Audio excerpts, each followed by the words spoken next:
టైంలో అన్ని భాషల కంటెంట్ చూడటం మొదలుపెట్టిన తెలుగు ఆడియన్స్ మాలీవుడ్ మూవీకి బాగా కనెక్ట్ అయ్యారు. అప్పటి నుండి మలయాళ సినిమాలు తెలుగులో కూడా రెగ్యులర్ గా కనిపిస్తున్నాయి. తాజాగా ఈ జోరు మరింత పెరిగినట్టుగా కనిపిస్తోంది. మాలీవుడ్ లో సూపర్ హిట్ అయిన ప్రతి సినిమాను తెలుగులో రిలీజ్ చేస్తున్నారు మేకర్స్. ఫిబ్రవరి నెలలో Mollywood cinema biggest black busters ఇచ్చింది. ఈ నెలలో రిలీజ్ అయిన 3 సినిమాలు 50 కోట్ల మార్కును టచ్ చేశాయి. మరో మూవీ కూడా ఆ నెంబర్కు దగ్గరలో ఉంది.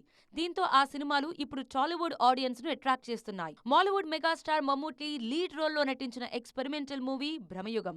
ఈ సినిమా ఇటీవలే తెలుగు ఆడియన్స్ ముందుకొచ్చింది. ఫిబ్రవరి 9న ప్రేక్షకుల ముందుకొచ్చిన మలయాళ రొమాంటిక్ కామెడీ ప్రేమలు సంచలన విజయం సాధించిన ఈ సినిమా మార్చి 1న తెలుగు ఆడియన్స్ ముందుకు రానుంది.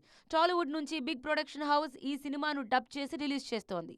మరో మలయాళ బ్లాక్ బస్టర్ మంజమ్మల్ బాయ్స్ కూడా తెలుగులో రిలీజ్ కానుంది. స్టార్ ఇమేజ్ ఉన్న ఆర్టిస్ట్ ఒక్కరు కూడా లేకపోయినా 50 కోట్ల క్లబ్లోకి ఎంట్రీ ఇచ్చింది ఈ చిన్న సినిమా.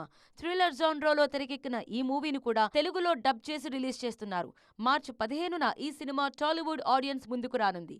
ఇదే సీజన్లో రిలీజ్ అయిన మరో super hit movie Anweshippin Kandethum. Tovino Thomas lead రోల్లో తెరకెక్కిన ఈ సినిమా తెలుగు డబ్బింగ్ గురించి గట్టిగానే చర్చ జరుగుతోంది. ప్రస్తుతానికి ఎలాంటి ప్రకటనలు లేకపోయినా త్వరలోనే డబ్బింగ్ పనులు స్టార్ట్ అయ్యే అవకాశం ఉందంటున్నారు ఇండస్ట్రీ జనాలు.